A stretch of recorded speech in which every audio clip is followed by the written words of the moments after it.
If this is your first time here, welcome. And if you've been here before, welcome back. In PE this week, we have been working on rolling and some lead up activities to where we're going to get to bowling. You can even see behind me, we have some bowling pins set up to get ready for what we are going to do next. But today I want to show you the things that we talked about with rolling and a game that we played in PE class that you can hopefully play at home. So I'm going to talk about the game in just a minute, but let's talk about rolling first. First thing I have to figure out when I am going to roll a ball is which hand am I going to roll the ball with?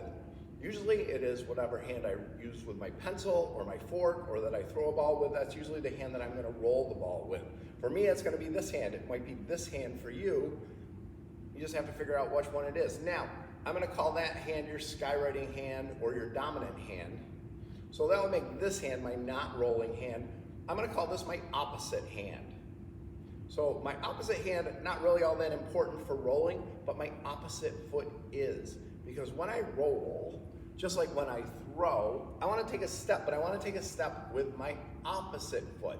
The reason why I don't want to take a step with the foot on the same side, if I'm trying to bowl towards the camera or roll something towards the camera, and if I step with this foot, it kind of turns my hips this way, and that's which way my ball is going to go.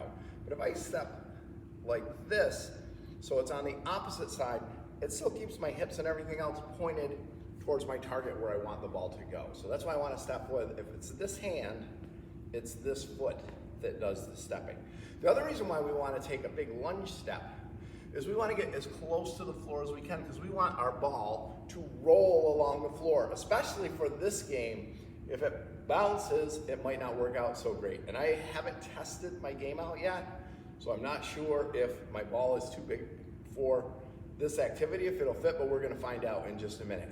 So now that I know how to roll, the other thing I have to figure out now is my force. If I roll something too soft, it's not going to make it.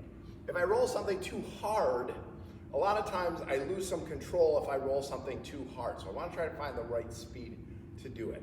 So in our game today, I'm going to roll towards the camera and I'm going to set up our game right here. The first thing that I have is my sock ball. If you want to know how to make your own sock ball, you can go back through some old videos because there are some videos that show you how to make a sock ball. This is 2 socks. I ball up the first sock, I put it down inside, and then I keep folding back and forth until this is into the shape of a ball. This is not a perfect ball, it's not perfectly round, so it's gonna roll pretty well, but it might roll off target a little bit, so you're gonna have to make some adjustments for that.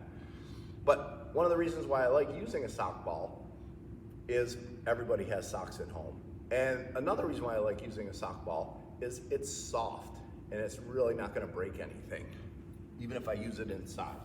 So I found this little plastic cup, and you could use a plastic water bottle, you could use a toilet paper tube, anything like that.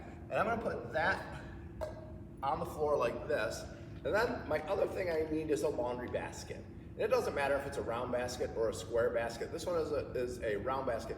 And I'm gonna make it into a mouse trap. Now, if I was rolling from back where the camera is, I would put my mouse trap up like this so that it could sneak in this way, but I'm gonna roll it towards the camera. So I have to move it to the other side so that the part that is up off the floor is the part that is facing me. So I'm gonna start fairly close just to see if this is gonna work. I'm gonna put my sock ball in my skywriting hand or my dominant hand. I'm gonna take my big lunge step. The one thing I forgot to tell you before is I wanna look at my target. So if I'm bowling at pins, if you see the pins behind me, I wanna try to bowl at the white pin because that's gonna help all the other pins to fall down. In this game, for my mousetrap, I'm aiming for the cup. And if I do it right, my ball is gonna roll, it's gonna hit the cup, it's gonna push the cup and the ball inside the laundry basket, and then the trap is gonna close behind it. So I'm gonna start fairly close. Ball is in my dominant hand, looking at the cup. I take my lunge step to get down nice and low, I roll, and my cup is not quite tall enough so that my ball goes through. So I can add a few more cups